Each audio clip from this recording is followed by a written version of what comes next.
Hombre, ¿qué pasa, gusanitos? Bienvenidos a nuestro remanso de paz en esta cripta videoclub donde hablamos de cine, coleccionismo, literatura y cosas de la muerte, pero en plan sano.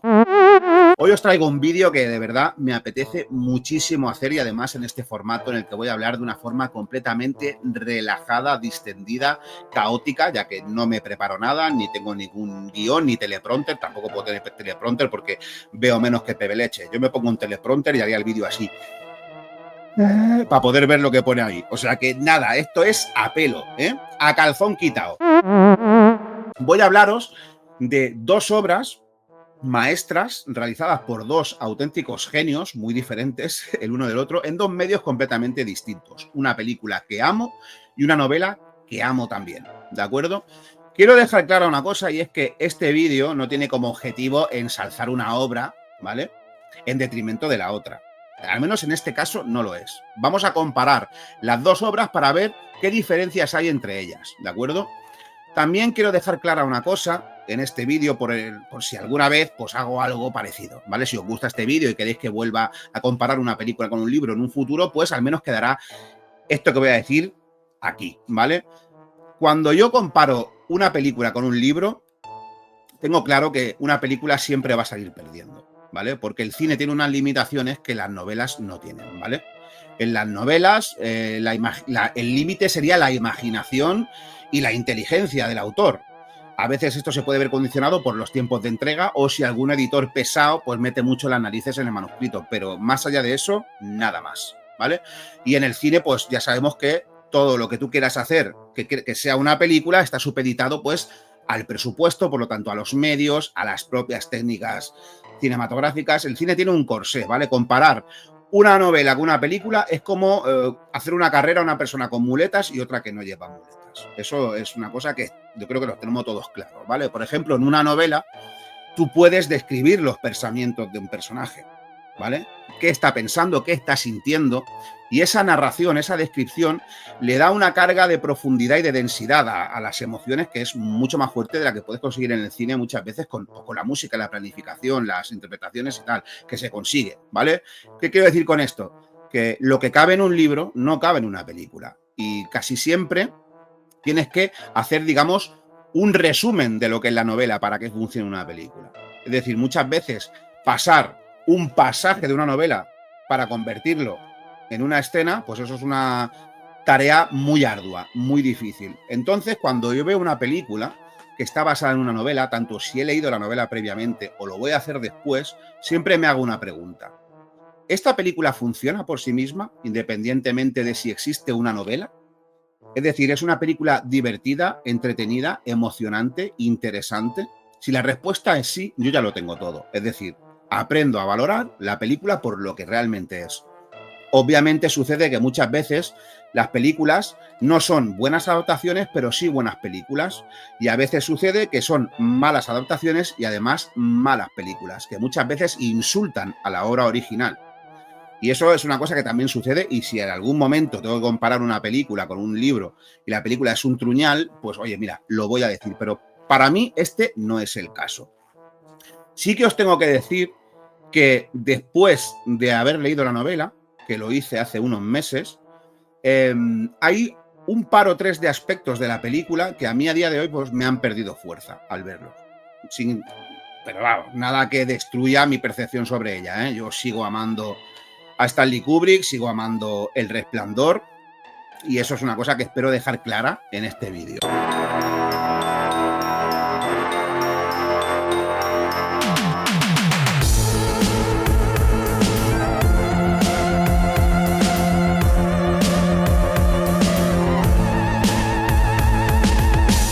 El rato muerto.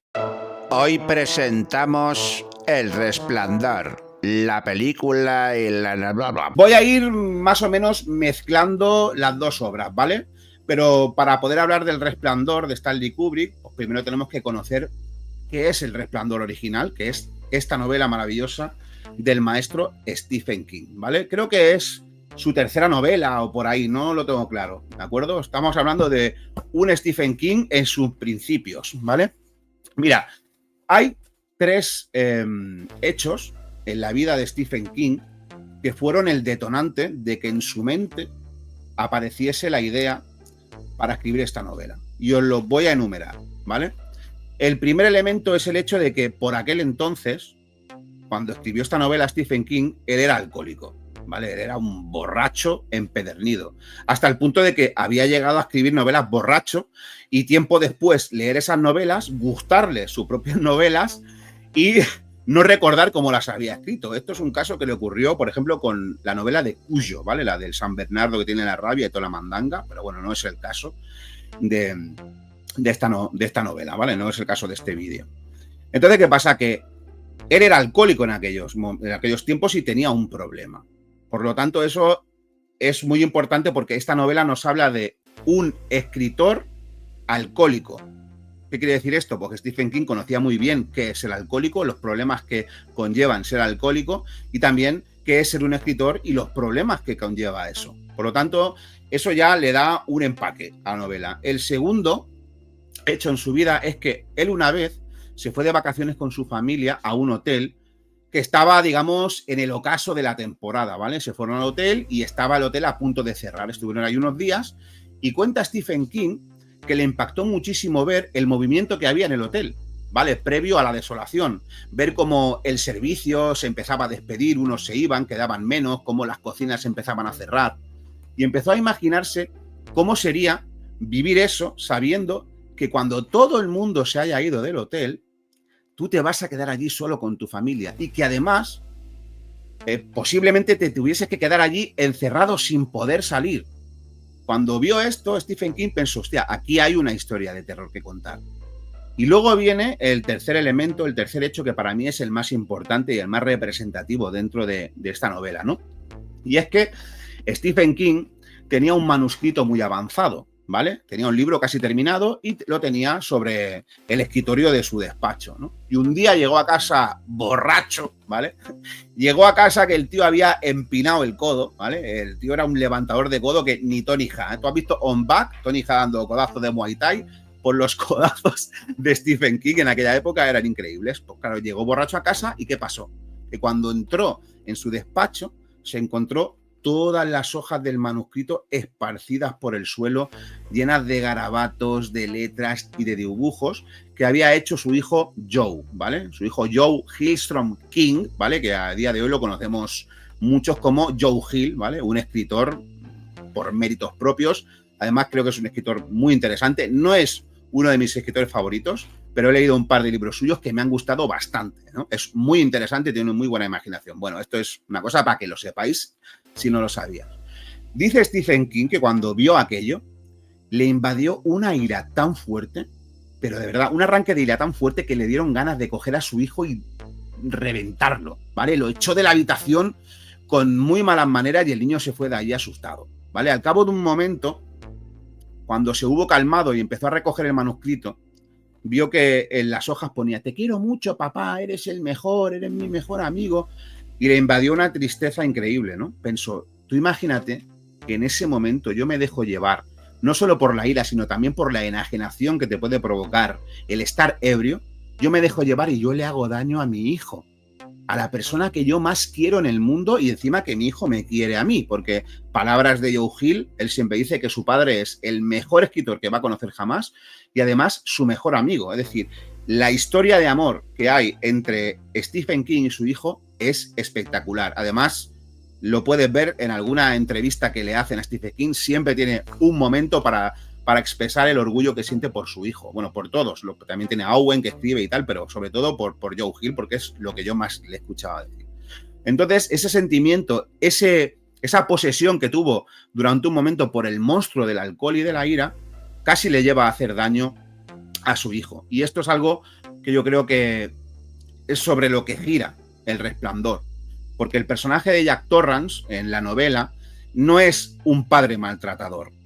Es un profesor de universidad, de literatura, que además es escritor, que está bloqueado por culpa del alcohol, que ha perdido todo por culpa del alcohol, menos a su familia, ¿vale? Está a punto de perder a su familia y a este hombre le persigue un fantasma, porque en El Resplandor sucede lo mismo, ¿vale? Llega Jack Torrance a su despacho y se encuentra un manuscrito muy avanzado esparcido por el suelo, manchado de cerveza, y él, en este caso, ¿no? En esta novela, él sí que se deja llevar por la ira, coge a su hijo por el brazo, lo levanta bruscamente, sin intención de hacerle daño, simplemente, pues, de una forma brusca, y le rompe el brazo. Si tú lees El Resplandor, esta maravillosa novela, ¿no? Y ves la descripción que hace Stephen King de los sentimientos, como hablaba al principio, ¿no? Del personaje, cómo se siente de mal por ese hecho, por haberle hecho daño a su hijo, la persona a la que más quiere del mundo, pues es desgarrador. Yo estaba leyendo el libro y tengo que reconoceros que lloré con ese momento, ¿no? Es algo que me hizo empatizar completamente con Jack Torrance, ¿vale? Jack Torrance es una persona que tiene un problema y quiere solucionarla en la novela. Sin embargo, en la película, Jack Torrance es completamente distinto, ¿vale? Es un padre iracundo, es una persona que tiene una actitud muy rara. Esto yo creo que es culpa también de Jack Nicholson en la novela, y durante toda la película tú tienes la sensación de que este tío no es de fiar, de que este en cualquier momento le va a hacer daño a su mujer y a su hijo. Esto es una cosa que en relación con la novela es una auténtica cagada. Y esto es lo que me hace entender a mí por qué Stephen King se enfadó tanto con Stanley Kubrick cuando vio la película. Veréis, Stanley Kubrick es un genio cerebral y Stephen King es un genio, digamos, más emocional. Es una persona muy empática, que entiende muy bien al ser humano, ¿vale? Y claro, tú imagínate mezclar a estos dos genios que tienen que tratar la misma historia y que cada uno quiere llevarla a su terreno, ¿vale? A ver, para los que no lo sepáis, Stanley Kubrick era un genio, no solo era un maestro, sino que era lo que yo considero un gran maestro del cine, ¿vale? Una persona que es difícil de superar, con unas películas que son increíbles, entre las que se encuentra esta, El Resplandor, ¿vale? Pero era una persona muy difícil de tratar. Podría decirse que Stanley Kubrick era un gilipollas. Lo que pasa es que en este caso yo tengo que romper una lanza a favor de él, ¿no? Era un gilipollas. Tú sabes esa expresión que dice, yo soy chulo, pero porque puedo, ¿no? Pues entonces Stanley Kubrick era chulo porque podía, porque era una persona que lo que más le importaba en el mundo era el resultado de la película. Era un visionario, él tenía la capacidad de saber ya de antemano cómo iba a ser la película, y su objetivo como director era que eso saliese como él quería.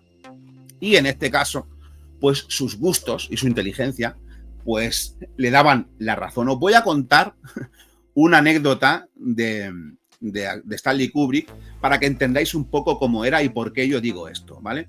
En la película de Espartaco, que él dirigió, él no fue el director de fotografía, ¿vale? El director de fotografía era Russell Mitty, creo que se llamaba.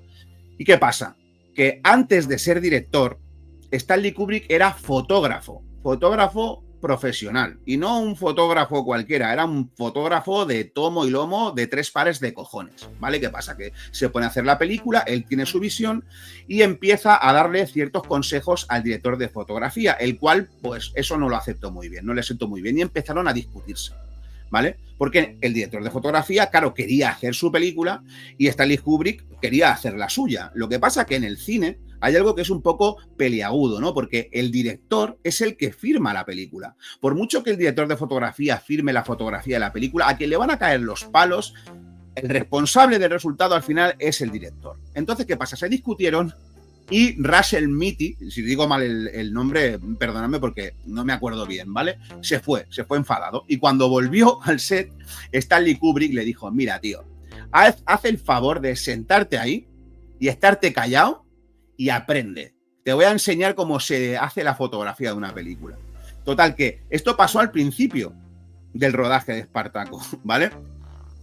Y se pasó el director de fotografía todo el rodaje sentado ahí refunfuñando mientras Stanley Kubrick hacía la fotografía de la película. ¿Qué pasa? Que debido a esto, Russell Mitty pidió que no figurar en los créditos de la película, pero por cuestiones sindicales no podían hacer eso y tuvo que firmarla él. Pues ¿qué pasó después? Que Espartaco ganó el Oscar a la mejor fotografía, es decir, Russell Mitty ganó el Oscar al mejor director de fotografía cuando no había hecho nada, lo había hecho Stanley Kubrick. ¿Un gilipollas? Pues sí, ¿Un tío con poca empatía?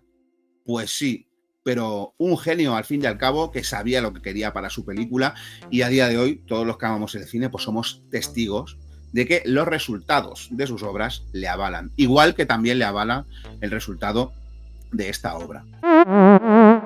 Ahora vamos un poquito a comparar las dos historias, ¿vale? En El Resplandor tenemos una historia de terror que tiene dos elementos que generan el terror, ¿vale? Tiene el elemento fantástico, ¿vale? Tenemos un hotel lleno de fantasmas que están esclavizados, están al servicio del propio hotel, el cual es una entidad, ¿vale? Que domina a todo el mundo. Y esa entidad detecta en el hijo de Jack Torrance que tiene el resplandor y quiere alimentarse de ello, porque Dan Torrance, o Doc, como le llama la novela, es un niño muy poderoso. En el universo de Stephen King, el resplandor lo vamos a ir viendo en diferentes novelas. En algunas de las que yo ya he leído, pues hacen referencia al resplandor. Incluso en la de Apocalipsis, aunque sería una realidad alternativa por cómo termina, por lo que pasa en ella, ¿no? El personaje de Madre Abigail tiene el resplandor, ¿vale? Se pronuncia la palabra el resplandor. Y hay entes en este mundo que se alimentan del resplandor. Y el hotel quiere al niño. Pero, como dice el personaje de Halloran, estoy hablando un poquito sin hacer resumen porque doy por hecho de que todo el mundo conocemos la historia del resplandor. Perdonadme que rebobine. Os voy a hacer una pequeña sinopsis para aquellas personas que no hayan visto la película y la novela. Ya os he dicho que esto es vídeos caóticos. El resplandor va de un padre que es alcohólico, que es escritor, que ha perdido todo y encuentra trabajo en un hotel para cuidar de él, ¿vale? Durante la temporada de invierno en el que el hotel está completamente aislado, no hay nadie, entonces él tiene que vivir allí con su familia y cuidar del hotel. Resulta que el antiguo cuidador del hotel había asesinado, estando allí, a sus hijas y no sé si eran sus hijas o su hijo en el libro, no me acuerdo ahora, había asesinado a su familia, ¿vale? Y esto lo achacaban a lo que se conoce como el síndrome de las cabañas, ¿no? Que el aislamiento te puede volver loco. Y entonces, como Jack Torrance quiere redimirse, ha dejado ya el alcohol, pues se lleva a su familia allí para poder intentar empezar de nuevo. Además que allí en el hotel, pues el alcohol no va a estar a su alcance, ¿vale? Entonces se van allí al hotel y resulta que su hijo, pues tiene un poder que es el resplandor, le permite leer los pensamientos de las personas, incluso ver fantasmas, ¿no? Tiene un amigo imaginario que se llama Tony, cuya naturaleza pues no voy a decir aquí porque si bien es cierto que os contaré la historia que ya conocemos, no entraré en detalles que te puedan arruinar la experiencia del libro, ¿vale? Porque es una pasada leérselo, sobre todo si ya has visto la película, y es muy divertido ver qué diferencias hay entre las dos obras y ver que las dos son buenísimas en realidad, ¿vale? Entonces, ¿qué pasa? Que cuando llegan al hotel hay un señor mayor llamado Halloran, un señor negro, que también tiene el resplandor, lo detecta en Danny y tiene una conversación con él. Y le dice, aquí vas a ver cosas que te van a asustar muchísimo. Aquí vas a ver fantasmas, pero ten en cuenta que estos fantasmas, ellos no te pueden hacer daño. Si te concentras, desaparecerán. Esto es muy importante porque el hotel, como he dicho antes, ¿no? Que es una especie de entidad que domina a los fantasmas que habitan en él, quiere al niño, pero no puede cogerlo por sí mismo. Necesita que alguien se lo entregue. Que su padre, en este caso, detecta que tiene demonios dentro, Jack Torrance, le haga daño al niño para luego comerse el resplandor. Por eso el hotel intentará hacerle volver a la bebida y toda la mandanga. Y aquí es donde entra el segundo ente terrorífico, ¿no? He dicho, tenemos el ente sobrenatural, el elemento sobrenatural de la historia que nos va a generar el terror, y luego otro que no es sobrenatural, que es real, que es el alcoholismo. El alcoholismo es algo completamente terrorífico, sobre todo en algunas personas que no solo beben, sino que y se embriagan y destrozan su vida, sino que además despiertan la ira que tienen en el interior. Hay borrachos, yo he conocido en mi barrio borrachos maltratadores y borrachillos del barrio, ¿no? Que eran queridos por su familia, simplemente pues su vida se convertía en un desastre. En el caso de Jack Torrance, el hotel detecta que ahí puede encontrar un vehículo para hacerle daño al niño, ¿no? Una cosa muy interesante que tiene esta novela, que me ha gustado mucho con respecto a la película, y esto no es un fallo de la película, esto es una cuestión de espacio, es que cuando la familia Torrance llega al hotel, no se quedan aislados desde un principio. Digamos que ellos pasan el otoño allí ya en el hotel, sabiendo que en cierto momento, que en el momento en el que llegue el invierno, ellos se van a quedar allí atrapados y no van a poder salir. Es decir, que al principio de la trama ellos tienen en todo momento la opción de irse del hotel. Y una cosa que no se ve en la película y en la novela sí, es que el personaje de Jack Torrance, a pesar de ser un borracho y a pesar de ser una persona que tiene ciertos arranques de ira, se ve durante toda la novela que es una muy buena persona, que ama a su hijo con toda la fuerza de su corazón, que le persigue el fantasma de la bebida, que le hizo hacerle daño una vez, sin querer, ¿vale? Ese es el monstruo para mí principal de la novela. Y el niño, Danny, ama a su padre. El Resplandor, por encima de todo, es una historia de amor paternofiliar. Perdón, paternofilial, ¿vale? Que se ve amenazada por estos dos elementos terroríficos. Y eso es algo que en la película no se ve. El personaje de Jack es un tío que no te da buena espina desde el principio. Esto también, como digo, es culpa de Jack Nicholson, el cual creo que en la segunda mitad de la película nos ofrece una de las mejores interpretaciones de la historia del cine, pero en la primera mitad para mí no lo hace bien, porque tú ves la entrevista de Jack Torrance al principio y las caras que pone y la actitud que tiene con el niño y dices, hostia, este tío no me da buena espina. Me creo perfectamente que le pueda hacer daño a la familia. Sin embargo, en esta novela, no. No, porque el personaje de Jack es, de verdad, adorable.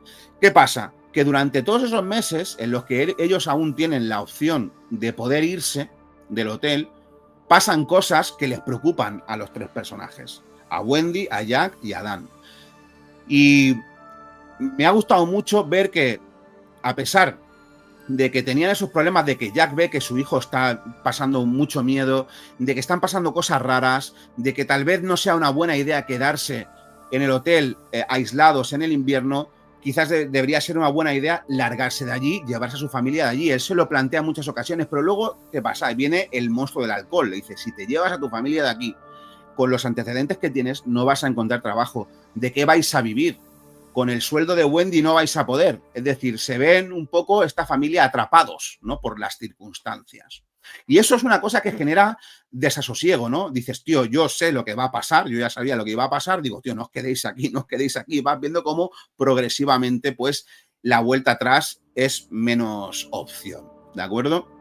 Entonces, claro, yo ahora veo la película y pienso que no se le hace justicia al personaje de Jack Torrance, ¿no? Y esto es algo con lo que se enfadó Stephen King. Dijo, joder, macho, es que tú ves la película, él siempre ha reconocido que artísticamente y técnicamente es increíble, pero que el personaje de Jack no tiene un arco. Yo creo que esto sí que lo podría haber hecho Stanley Kubrick, ¿no? Una degradación del personaje.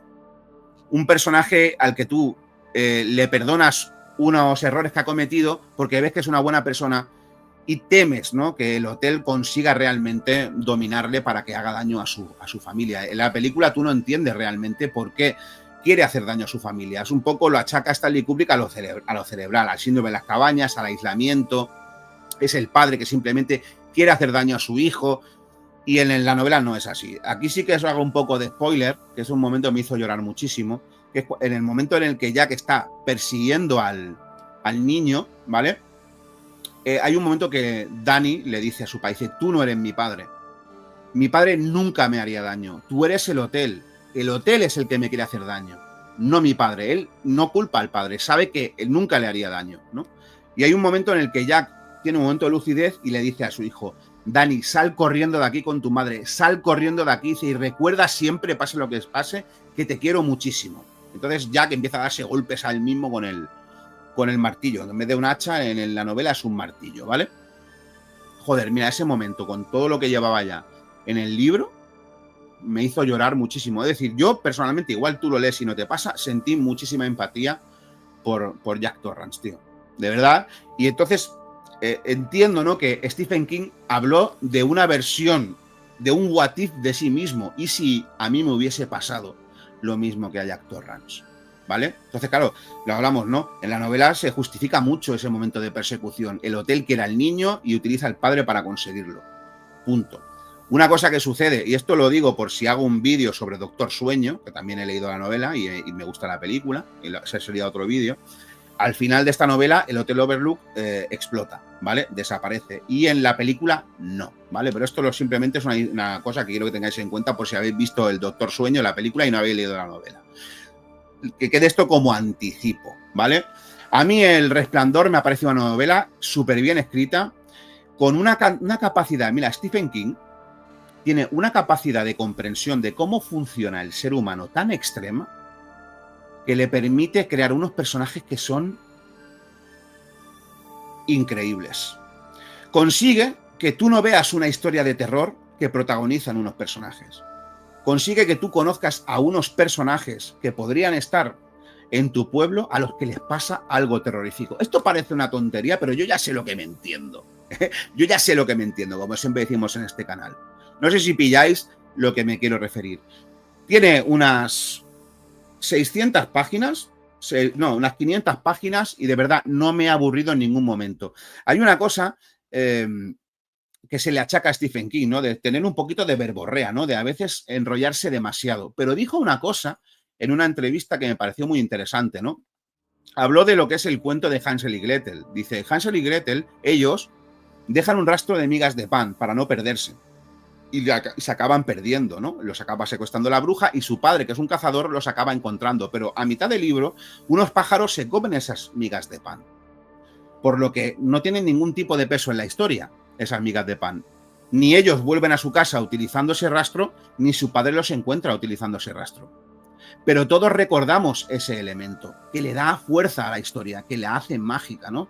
Y por eso él, si se tiene que extender, se extiende, pero para que los personajes sean realmente profundos. Y no digo que son buenos personajes solo por los arcos que protagonizan o por su reacción en ciertas escenas, sino cómo se comportan estos personajes en esas situaciones más mundanas, ¿no? Por ejemplo, cuando empiezan a oír ruidos en el hotel, que tienen ellos su apartamento, y el niño se despierta por la noche, cómo se despierta el padre y le dice, venga, Doc, ven aquí a dormir con nosotros, no tengas miedo, venga, duerme aquí conmigo, con tu madre. Tiene un montón de detalles el personaje de Jack que lo hacen muy realista, macho. Por eso yo empaticé tanto con él. Por eso seguro que si lees la novela o la has leído, has empatizado con Jack Torrance. Entonces, claro, si tú haces una historia como esta, que habla de cosas mucho más profundas que simplemente una historia de terror, y luego ves la película de Stanley Kubrick y tú eres el autor, bueno, pues es normal que te enfades.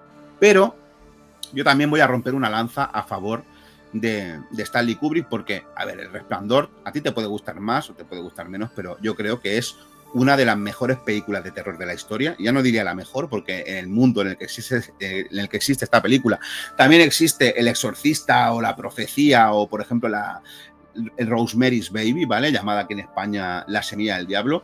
Es una de las mejores películas de terror de la historia y también creo yo personalmente que es una de las mejores películas de la historia porque lo que quiere lo consigue a la perfección y además innova, ¿no? Aquí tenemos el uso de la Steadicam, que es algo que inventó también en gran parte Stanley Kubrick, y que además no solo es una cosa innovadora visualmente, sino que además tiene un efecto en el público impresionante, ¿no? Todos estos travelings steady, ¿no? Que vemos de Danny correteando con su triciclo por el hotel, con ese silencio que se va viendo truncado, ¿no? Por el ruido que hacen las ruedas en el suelo y luego dejan de hacerlo cuando pasa por las alfombras, pues nos hace sentir muy aislados dentro del hotel, nos hace sentir solos y sentir muchísimo miedo, ¿no?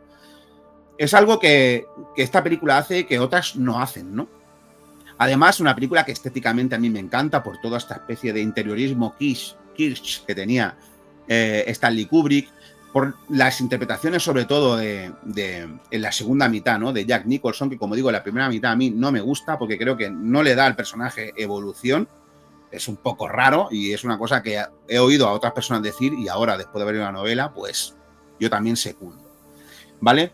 Los cambios que hizo aquí Stanley Kubrick para dar un tono distinto, una visión distinta de la historia, para mí me parecen acertados, porque la película realmente es terrorífica. La película te hace pasar miedo, te hace pasar tensión y además es coherente. Es una propuesta distinta, pero que funciona a la perfección. Y como he dicho al principio del vídeo, si la película, aunque no sea del todo fiel a la obra original, funciona por sí misma, para mí ya es una buena película, es una buena adaptación. Tú puedes hacer una película de una novela muy buena y tener que nerfearla, como se dice ahora, y aún así sea una buena película. O coger una novela más sencilla, menos ambiciosa, no me gusta mucho decir esta palabra, más mediocre, y que esa novela más, digamos, malilla, te dé unas ideas para hacer una película que te cagas. Esto también ha sucedido alguna vez, ¿no? Y también puede suceder, ¿no? La cuestión es que aquí se enfadaron los dos genios que no se entendieron bien, pero creo que salieron ganando los dos, porque al final el éxito de la película hizo que tuviese más éxito la novela, ¿vale? Y las personas que amamos el cine y la literatura, pues tenemos a día de hoy una novela que es increíble y una película que también lo es. Mira, una cosa que me gusta mucho de la película, que no está en la novela, es el hecho de incluir los fantasmas de las hijas del anterior cuidador. Esto fue una idea de Stanley Kubrick. Es decir, Stanley Kubrick, vale, que dices, tío, más traicionado, te has pasado por la torera toda la parte emocional de la novela, que era de lo que yo quería hablar, en pos del puro terror. Coño, pero ha quitado cosas para poner otras que funcionan muy bien, tío. ¿Quién no recuerda esa escena de Dani por los pasillos con el triciclo encontrándose con las dos niñas, con el fantasma de las dos niñas que dan un miedo que te cagas? Una imagen que se quedó en el subconsciente, que forman parte ya de la cultura popular, ¿no? O la persecución por el parque, por el laberinto, que en la novela no está el laberinto, hay un parque con setos podados con forma de animales, un parque infantil y tal, que no está, ¿no? ¿Vale? Pero esto es lo que te digo, cambió cosas para llevarse la película a su terreno y, oye, funcionan súper bien, tío. Nos generó escenas como la de los hachazos en la puerta y lo de salir, cabritillos, no sé cuánto, que, como digo, se nos han quedado grabados a todo el mundo.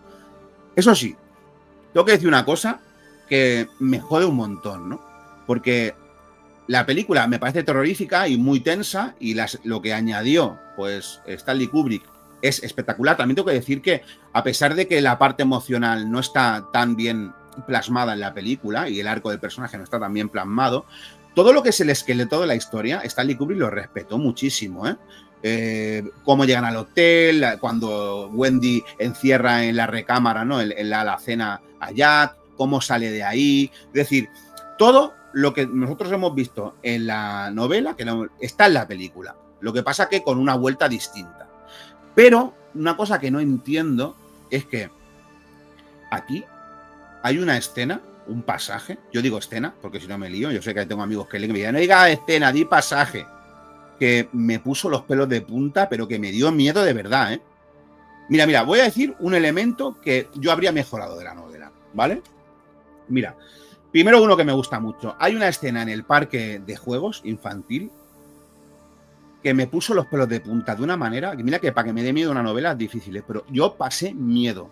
No voy a daros detalles, solo deciros que si lo habéis leído sabréis a la escena que me refiero y si después de ver este vídeo queréis leer este libro, que por favor hacedlo, ya la veréis, pero me cagué de miedo con la escena del parque. Tiene que ver con un túnel de esos por lo que pasan los niños. Y además también con unos setos podados con forma de animal que parece ser que les cuesta estarse quietos. Algo que está muy bien llevado en este momento, pero ese recurso de los setos que parece que les cuesta estarse quietos, luego lo vuelve a utilizar en el clímax de la novela y de una forma, digamos, poco sutil. A mí me habría gustado que fuese un poquito más sutil. Quizá eso me sacó un poco del ambiente, ¿no? Demasiado fantástico para lo que es el tono general de la novela. Eso es lo único que yo le achaco a esta novela, que quizá esa parte pues podría haber sido eso, un poco más sutil. Pero aún así, de verdad, yo me parece esta una de las mejores novelas de terror que me he leído nunca. Si no habéis leído a Stephen King, leedlo. Yo, por ejemplo, lo que pasa con Stephen King es que, por un lado, ha conseguido llevar el terror al mainstream, ¿vale? A todas las casas. Yo recuerdo una época que en cada casa había al menos una novela de bolsillo de Stephen King, ¿no? Y que todo el mundo conocemos de qué historias Stephen King es responsable. El problema es que la obra de Stephen King, la mayor parte del público la conocemos a través de las películas, que son interpretaciones hechas por terceras personas en un medio completamente distinto. Yo creo que es muy aconsejable conocer las historias de Stephen King de su propia mano. Porque, como digo, en esos detalles que mucha gente tacha de verborrea es donde radica la auténtica magia. Lo que hace que las novelas de Stephen King sean completamente distintas. Tú protagonizas esas historias, tú vives en ellas hasta que terminan, porque te consigue meter en la mente de los protagonistas, que son personajes, como digo antes, espectaculares, ¿vale? Por lo tanto, que te leas la novela y que veas la película. Yo, como digo, veo El Resplandor ahora y me ha perdido fuerza por lo que he dicho antes, pero me sigue pareciendo una auténtica obra maestra. Es que es una película que me la pongo y disfruto desde el principio hasta el final, macho. La música, la utilización de esta, la fotografía, los planos con Steadicam, el ritmo que tiene la película, la interpretación de la segunda mitad de Jack Nicholson, me apasionan, tío. Aún sabiendo que es una versión, digamos, nerfeada de la historia, ¿vale? Pero hay otro elemento que no quiero olvidarme antes de terminar de comentar, que ahora mismo se me ha ido de la cabeza. Hago una cortinilla y lo vuelvo a traer. ¡El rato muerto! Hemos hablado mucho del personaje de Jack Torrance y me he olvidado de comentar cómo son los personajes de Doc, Danny o Wendy. Mira, en la película hay que reconocer que no sé qué coño le pasaba. La falta de empatía que tenía a veces Stanley Kubrick se había reflejado en su trato hacia los actores y los personajes. En la película el personaje de Wendy parece que esté en la puta parra, tío. Y el niño también parece que estén viendo un ovni desde el principio de la película hasta el final. Cuando en la novela Wendy es un personajazo que te cagas, una madre luchadora que tiene la capacidad de huir, tiene la capacidad de perdonar, o sea, es una mujer que yo sinceramente a mí me gustaría tener a mi lado. Si me tuviese que casar con alguien, me gustaría casarme con alguien como Wendy Torrance, lo digo así de claro. Una pedazo de madre que te cagas. Y en la película parece que haya visto un fantasma antes que el niño, ¿no? Y el niño igual. Que sí, que en la novela tenemos al personaje de Tony, que es ese fantasma que Danny va viendo y el cual le manda a veces mensajes crípticos para intentar ayudarle y salvarle la vida.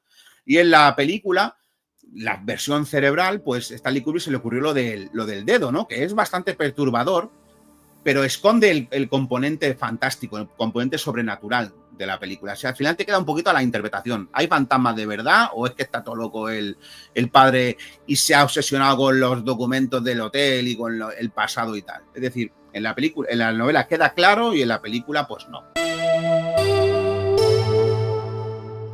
Como digo, simplemente quería pasar un rato aquí celebrando mi amor por estas obras, relajado aquí hablando con vosotros, como van a ser todos estos vídeos a partir de ahora.